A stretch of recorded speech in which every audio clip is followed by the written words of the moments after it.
Everyone, welcome back to the Vijita Rajkumar online classes for the MPHW Medical Health Fitness and Vocational with Bridge Course online video classes.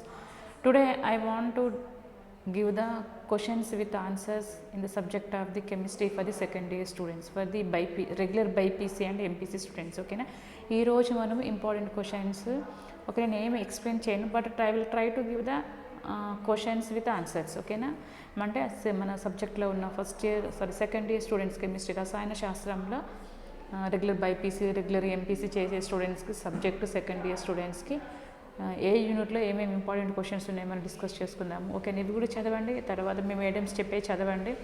ఓకేనా, okay. So luck never will decide our life. ఓకేనా, మన అదృష్టం అనేది ఎప్పుడు మన లైఫ్ని ఆధారపడి ఉండదు.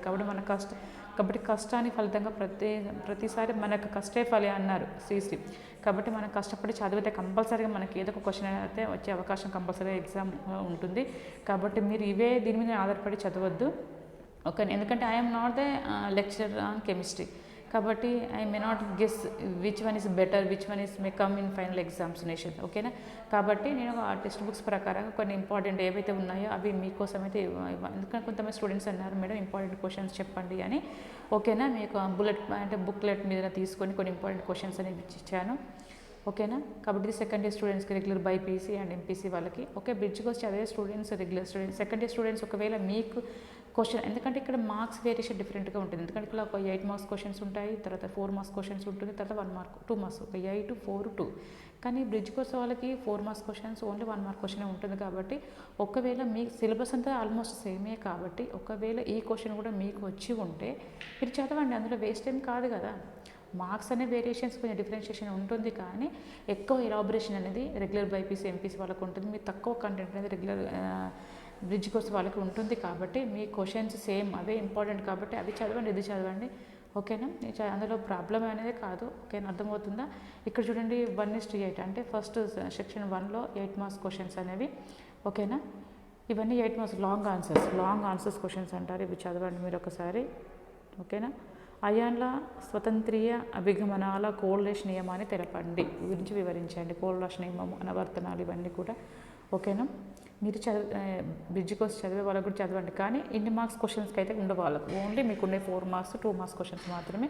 కానీ రెగ్యులర్ బైపీసీ ఎంపీసీ వాళ్ళకి 8 marks question, 4 marks question, 2 marks question. ఒకవేళ మీకు ఆన్సర్ మీ సేమ్ సిలబస్ కాబట్టి మీకు కూడా యూస్ఫుల్ అవుతుంది. ఓకేనా, నెక్స్ట్ గాల్వానిక్ ఘటాలు అంటే ఏమిటి? డేనియల్ ఘటాన్ని ఉదాహరణగా తీసుకొని గాల్వానిక్ ఘటం ఎలా పనిచేస్తుంది అనే దాన్ని రేఖాచిత్రం సహాయంతో వివరించండి. Okay, this question paper is applicable for the AP and Telangana also.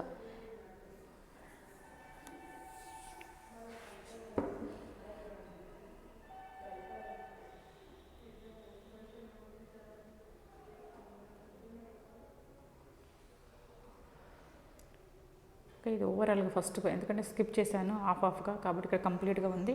First question and second question అనేది విద్యుత్ రసాయన శాస్త్రం, రసాయన గతిక శాస్త్రం ఫస్ట్ యూనిట్. ఈ యూనిట్లో. ఓకేనా, విద్యుత్ రసాయన శాస్త్రం మరియు రసాయన గతిక శాస్త్రం అని ఫస్ట్ కాదు, మీ సిలబస్లో చూడండి. సిలబస్లో ఈ చాప్టర్ ఎన్నో చాప్టర్లు చూసిన తర్వాత ఇందులో నుంచి వచ్చినవి, ఈ యూనిట్ నుంచి వచ్చే లాంగ్ క్వశ్చన్స్ అనేటివి. ఓకేనా, ఓన్లీ లాంగ్ క్వశ్చన్స్ ఏ నుంచి వస్తాయో అవి మాత్రమే మనం చూస్తున్నాం. ఇప్పుడు అర్థమవుతుందా? ఈ యూనిట్ నుంచి వచ్చే లాంగ్ క్వశ్చన్స్ ఇవి రెండు. ఓకే, నెక్స్ట్ అనుత వాయు చర్యల అనుతాడన సిద్ధాంతాన్ని వివరంగా తెలపండి. అనుతాడన సిద్ధాంతం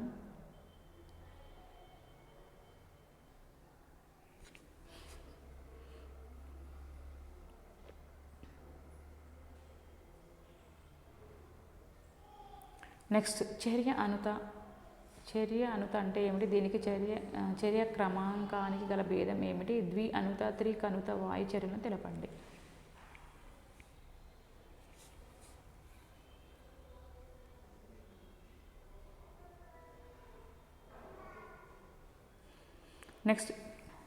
నెక్స్ట్ యూనిట్ ఏంటి? చాప్టర్ పి బ్లాక్ మూలకాలు. ఇందులో కూడా 8 ఆన్సర్స్ క్వశ్చన్స్, ఇవి long answers, LEAQ long answers questions. ఓకేనా, క్వశ్చన్ విత్ ఆన్సర్స్. హేబర్ విధానంలో అమ్మోనియాను ఎలా తయారు చేస్తారు? హేబర్ విధానంలో అమ్మోనియా తయారీ.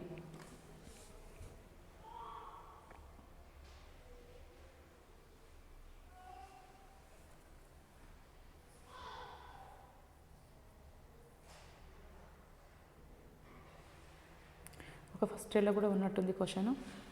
ఓకేనా. నెక్స్ట్ ఇది కంప్లీటింగ్. ఓకేనా. హేబర్ విధానంలో కంప్లీట్ డయాగ్రామ్ చూడండి. హేబర్ విధానంలో అమ్మోనియాని ఎలా తయారు చేస్తారు. హేబర్ విధానంలో అమ్మోనియా తయారీ. నెక్స్ట్ స్పర్శ కాంటాక్ట్ విధానంలో సల్ఫ్యూరిక్ ఆమ్లం తయారు చేయడం వివరింపము. స్పర్శ కాంటాక్ట్ విధానంలో సల్ఫ్యూరిక్ ఆమ్లం తయారీ 3 దశల్లో జరుగును. ఒక SO2 ఉత్పత్తి, SO3 ఏర్పడుట, ఉష్ణోగ్రత ప్రభావం, పీడన ప్రభావం, అనుగుణమైన పరిస్థితులు, పేరకం, ఓలియం ఏర్పడుట, ఇవన్నీ కూడా చూడండి. నెక్స్ట్ దానికంటే పబ్లిక్ ఎగ్జామ్లో అడిగితే తప్ప ఈ పటం గీయవలసిన అవసరం ఏమి లేదు. ఓకేనా. ఎందుకంటే లాంగ్ ఆన్సర్స్ కాబట్టి try to write the diagram, then you will get the more marks.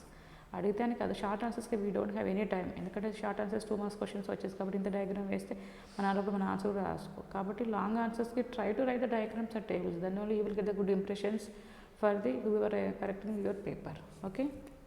Diagrams రాస్తేనే మీకు మంచి ఒపీనియన్ పడుతుంది కాబట్టి you will get the more marks. Next Ostwald విధానంలో నైట్రిక్ ఆమ్లం ఎలా తయారు చేస్తారు. ఆస్ఫాల్ట్ విధానంలో నైట్రిక్ ఆమ్లం తయారీ 3 దశల్లో జరుగును. ఒక స్టెప్ 1, స్టెప్ 2, స్టెప్ 3. నైట్రిక్ ఆమ్లాలను 3 దశల్లో గాఢత చెందిస్తారు.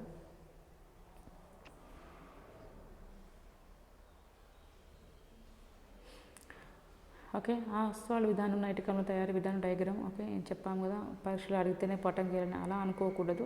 కంపల్సరీ మనకు కొంచెం మ్యాటర్ తెలిసినా కూడా దానికంటే డయాగ్రామ్తోనే మనకు ఎక్కువ ఎక్స్ప్లెనేషన్ మనం ఎక్స్ప్లెయిన్ చేయగలుగుతాం. If you know the diagram, according to diagram we can get the answers. ఓకేనా. డయాగ్రామ్తోనే మనం ఎక్కువ మ్యాటర్ అనేది రాయగలుగుతాం కాబట్టి డయాగ్రామ్ కంపల్సరీ నేర్చుకోవడానికి ట్రై చేయండి. ఇక్కడ ఇచ్చినట్టు గమనిక ఇచ్చినగా పబ్లిక్ పరీక్షలు అడిగితే తప్ప పటం గీయాల్సిన అవసరం లేదని అలా అనుకోకూడదు, రాయండి. ఓకేనా. నెక్స్ట్ ఎక్స్క్యూజ్ ఆక్సిజన్ నుండి ఓజోన్ ఎలా తయారు చేస్తారు. ఓజోన్ తయారీ, ఓజోన్ చర్యలు, ఓజోను, ఇవన్నీ కూడా చూడండి ఒకసారి.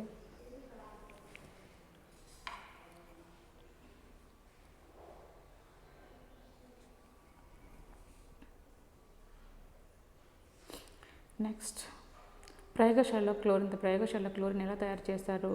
ఓకే, పద్ధతి ద్వారా క్లోరిన్ ఎలా ఉత్పత్తి చేస్తారు చూడండి. డీకన్ పద్ధతి ద్వారా క్లోరిన్ ఎలా ఉత్పత్తి చేస్తారు. కింది వాటితో చర్యలను వివరించండి.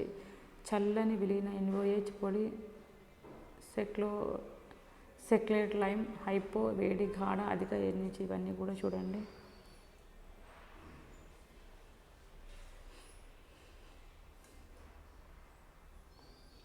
నెక్స్ట్ విద్యుత్ప్లేషణ పద్ధతి ద్వారా క్లోరిన్ ఎలా తయారు చేస్తారు. కింది వాటితో క్లోరిన్ చర్యలను వివరించండి. Iron ఆమ్లీకృత, FeSO4, iodine, H2S, Ki.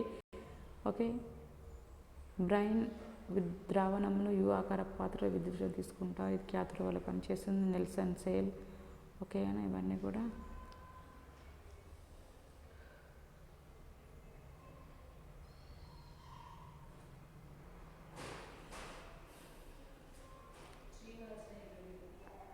Okay, ఈ కింది చర్యలను ఉదాహరణలతో వివరించండి. డైఎజోటైజేషన్, గాటర్మన్ చర్య, సాన్ మేయర్ చర్య, HVZ చర్య. ఓకే, సాన్ మేయర్ చర్య, గాటర్మన్ చర్య, HVZ చర్య.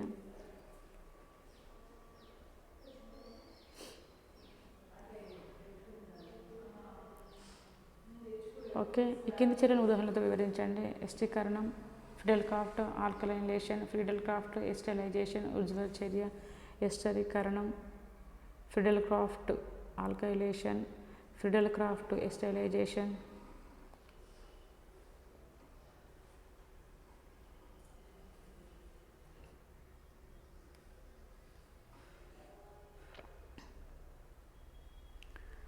ఓకే, ఫినాల్ ఆమ్ల లక్షణాన్ని ఆల్కహాల్తో పోలిక. ఫినాల్ ఆమ్ల లక్షణాన్ని వివరించండి, దాన్ని ఆల్కహాల్తో పోల్చండి. ఫినాల్ యొక్క 2 తయారీ పద్ధతులను రాయండి. ఫినాల్ ఆక్సీకరణం, క్షేకరణం చర్యలో ఏర్పడే ఉత్పన్నాలను రాయండి. ఫినాల్ ఆమ్ల లక్షణాన్ని ఆల్కహాల్తో పోలిక. ఈ విధంగా అధిక ఆమ్ల స్వభావాన్ని కలిగి ఉంటుంది. ఫినాల్ తయారీ, ఓకే, క్షేకరణం, ఆక్సీకరణం, ఇవన్నీ కూడా.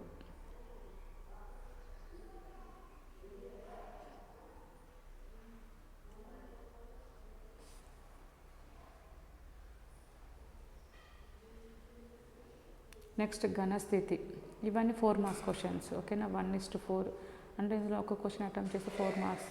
ఓకేనా. Short answers questions. బ్రాగ్ సమీకరణాన్ని ఉత్పాదించండి.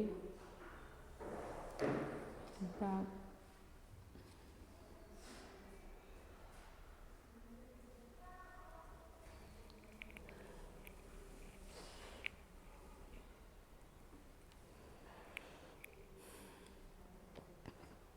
నెక్స్ట్ దాని కంటిన్యూషన్లో ఫస్ట్ స్కిప్ చేసి చెప్పాను ఇక్కడ. షార్ట్కి లోపం, ఫ్రెకెల్ నిర్మాణాలతో వివరించండి. షార్ట్కి లోపం, ఫ్రెకెల్ లోపం ఉదాహరణ.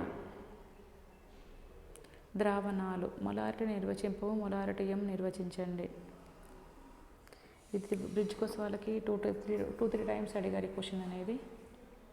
కాబట్టి కంటెంట్ తెలిస్తే మీకు సేమ్ క్వశ్చన్స్ ఎలా వచ్చినా మీరు రాయగలగాలి. కాబట్టి మీరు కూడా చదవండి, అప్పుడు ఈజీ అవుతుంది మీకు కూడా. బ్రిడ్జ్ కోర్స్ వల్ల టాపిక్స్ మీరు కూడా చూడండి, ఆ క్వశ్చన్స్ ఈ క్వశ్చన్స్ చదవండి, దానికి ఒక గ్రిప్ అనేది మీకు వస్తుంది. ఓకేనా. ఎందుకంటే సబ్జెక్ట్ మన క్వశ్చన్స్ ఆల్మోస్ట్ అన్నీ సేమ్ కాబట్టి మీకు ప్యాటర్న్ అనేది కొంచెం ఎక్కువ రాస్తారు రెగ్యులర్ వాళ్ళు. వీళ్ళకు మ్యాటర్ అనేది మార్క్స్ అనేది తక్కువ ఉంటుంది కాబట్టి కొంచెం అంతే differentiation, almost everything same. Okay. Mole భాగం నిర్వచించండి.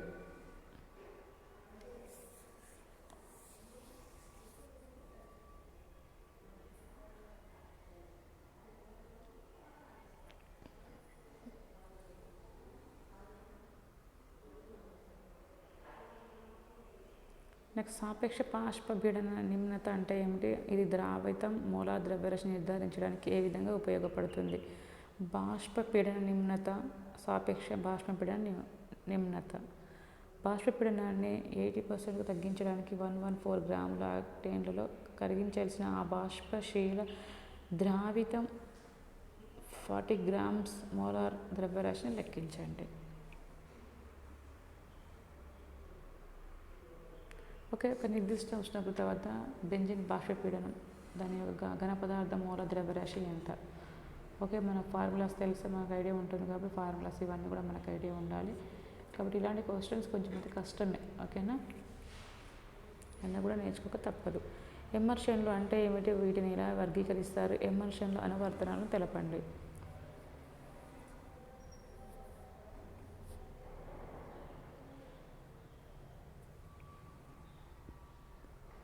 నెక్స్ట్ టిండాల్ ఫలితం మరియు బ్రౌనియన్ చలనంను వివరించండి. టిండాల్ ఫలితం, బ్రౌనియన్ చలనం.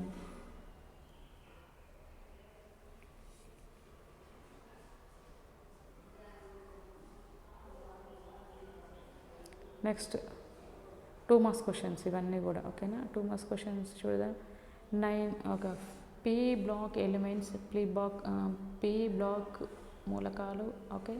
గ్రూప్ 15 నుండి 18. ఓకే. రూపాంతరత అనగానేమి? ఫాస్ఫరస్ యొక్క భిన్న రూపాంతరణ వివరింపము. ఓకే. నైట్రోజన్ అణువు అత్యధికంగా స్థిరమైనది ఎందువలన? NH3 కంటే pH3కి తక్కువ బాష్పపీడన స్థానం అవసరం ఉంటుంది. ఎందుకు? NH3 హైడ్రోజన్ బంధాలను ఏర్పరుస్తుంది కానీ pH3 ఏర్పరచదు. ఎందువల్ల? టైలింగ్ ఆఫ్ మెర్క్యూరీ అనగానేమి? దీన్ని ఎలా తొలగిస్తారు? ఓకే. ఓకే. నెక్స్ట్ కంటిన్యూషన్లో 67 కూడా అటెండ్ అయిపోయింది. ఇక్కడ 68 నుంచి చూడండి. H2O ద్రవం కానీ H2S వాయువు వివరించండి. పొడి స్లెక్కెడ్ లైమ్తో Cl2 చర్య జరిపితే ఏమవుతుంది? డీకాన్ పద్ధతి ద్వారా క్లోరినేషన్ ఎలా ఉత్పత్తి చేశారు? నియన్ ఉపయోగాలు రాయండి. నీటితో F2 మరియు Cl2ల చర్యలను రాయము.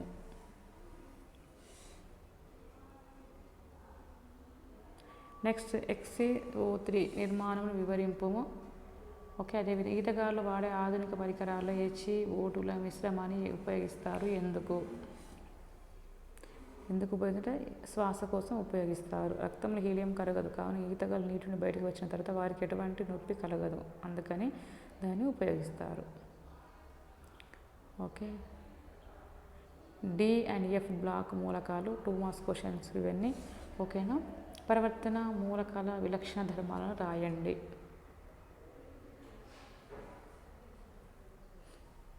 ఓకే. వెర్నర్ సమన్వయ సమ్మేళన సిద్ధాంతాన్ని తగిన ఉదాహరణతో వివరించండి. ప్రాథమిక సంయోజకత, సమ్మేళన సిద్ధాంత, ద్విజ సంయోజకత.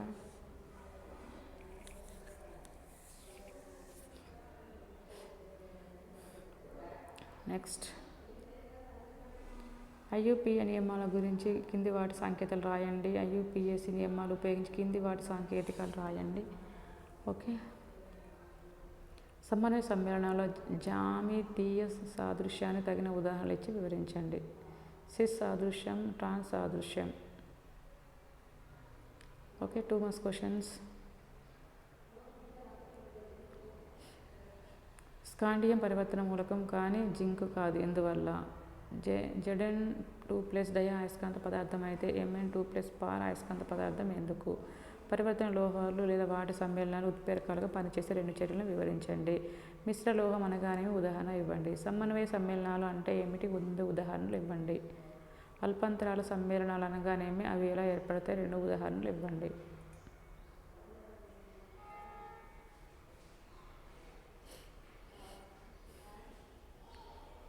ఓకే. లాంతనైడ్ సంకోచం అంటే ఏమిటి? మిష్ లోహం అంటే ఏమిటి? లైగాండ్ అంటే ఏమిటి? ఓకే. నీలి రంగులో ఉంటుంది, రంగు లేనిది ఎందుకు? జలద్రావణంలో ద్విసంయోజక అయాన్ అయస్కాంత భ్రామకాన్ని లెక్కగట్టండి. Fe2+ అయాన్ భ్రమణ ఆధారిత భ్రమకాన్ని లెక్కగట్టండి. ఓకే. జీవణువులు.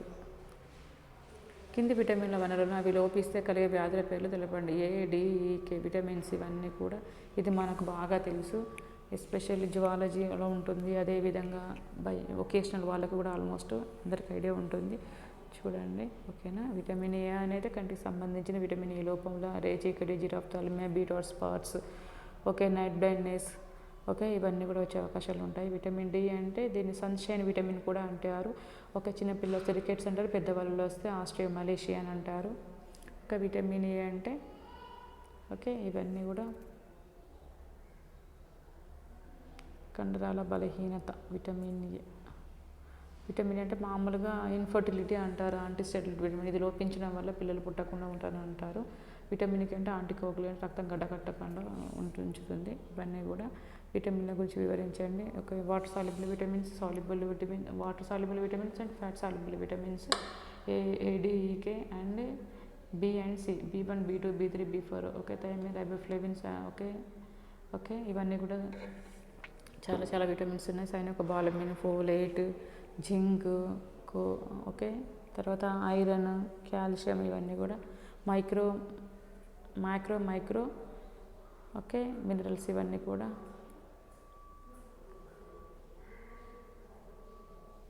హార్మోన్లు అంటే ఏమిటి? వాటికి ఒక ఉదాహరణ ఇవ్వండి. Steroid hormones, polypeptide hormones, amino ఆమ్ల ఉత్పత్తులు, కార్బోహైడ్రేట్స్ ప్రాముఖ్యతను వివరించండి. ప్రోటీన్ల స్వభావ వికలతను రాయండి. ఎంజైమ్లు అంటే ఏమిటి? ఉదాహరణలు ఇవ్వండి.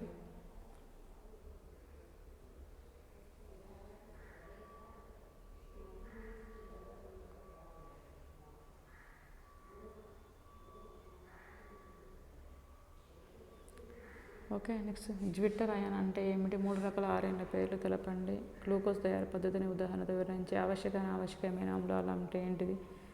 ఓకే. ప్రోటీన్లు అంటే ఏమిటి? క్షేకరణ చక్కెరలు అంటే ఏమిటి? ఇవన్నీ కూడా చూడండి 2 మార్క్స్ క్వశ్చన్స్కి. ఇవి కాకుండా కూడా కొన్ని మూడు క్వశ్చన్ పేపర్స్లో పెడతాను. ఇవి కాకుండా బ్రిడ్జ్ కోసం వాళ్ళు సపరేట్గా ఉన్నాయి, అవి కూడా పెడతాను. అవి చదవండి. ఓకే. కర్బన రసాయన శాస్త్రం. Okay. 4 marks questions. SN1, SN2 చర్యలను వివరించండి.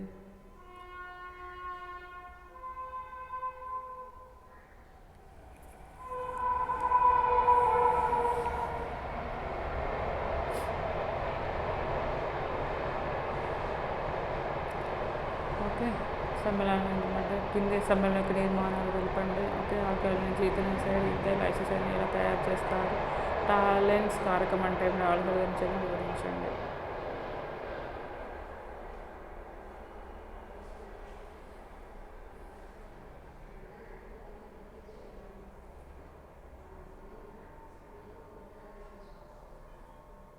Okay. Last. Okay. 2 marks questions. Ambident nucleophile అనగానేమి? ఎన్ఆర్సీఎంఆర్లు అంటే ఏమిటి, ఎనిలిన్ ఏ విధంగా తయారు చేస్తుంది, గ్రిగనార్డ్ కారకం తయారు చేయడానికి ఉదాహరణ వివరించండి, కార్బో ఎమిన్ చర్యను ఉదాహరణలతో వివరించండి, ఎస్టిక్ ఆమ్లం, క్లోరెస్టిక్ ఆమ్లం, బెంజైక్ ఆమ్లం, ఫినాల్ ఆమ్ల బలాన్ని పోల్చి రాయండి.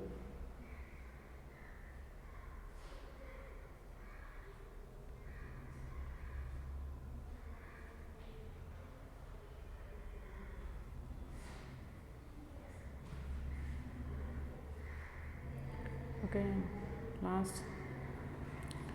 ఓకే, ద్రావణం అంటే ద్రావములారిటీ, సోడియం హైడ్రాక్సైడ్ మోల్ భాగం లెక్క కట్టండి, ప్రథమ క్రమాంక రేటు. ఓకే, ప్రైమరీ సెకండరీ ప్రాక్టీస్ అంటే ఏమిటి,